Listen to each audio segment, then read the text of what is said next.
As the woman emerged from the water and removed the regulator from her mouth, she suddenly felt short of breath. She quickly put it back in, and only then did she return to normal. After a few seconds, she tried again to remove the regulator, but the overwhelming sense of suffocation nearly made her pass out. Panic set in. She didn't understand why the air had suddenly vanished, so she kept the regulator in her mouth and climbed out. Suddenly, a dead crow appeared, startling her. It was then that she realized the severity of the situation. She didn't know why the air was gone, but she knew that without oxygen, humanity was doomed. In a panic, she rushed back to shore, only to find the once bustling beach eerily silent, as if she were the last person left on Earth. When she reached a nearby yacht center, she saw that the owner had died from asphyxiation. Just like the crow, spotting 2 oxygen tanks nearby, she immediately placed them in the trunk. Now that she had oxygen, it was like having life itself. She drove home in a hurry, but along the way, nearly crashed into a stalled vehicle. Holding on to her last bit of hope, she carefully approached the car, only to find the 2 people inside lifeless. Despair overwhelmed her. She couldn't understand what had caused the oxygen to disappear. Could she really be the only one left in the world? But just then, a boy suddenly appeared behind her. Overjoyed, she was about to ask what had happened, when the boy pulled a gun from his pocket and pointed it directly at her. She had thought that in a crisis like this, people would stick together,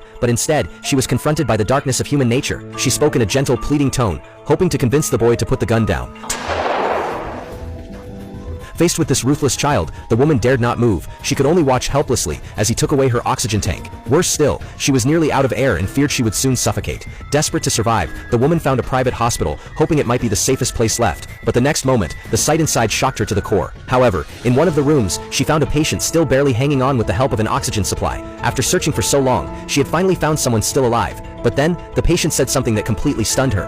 Pull the plug. I'm just waiting. You're to die. But that machine...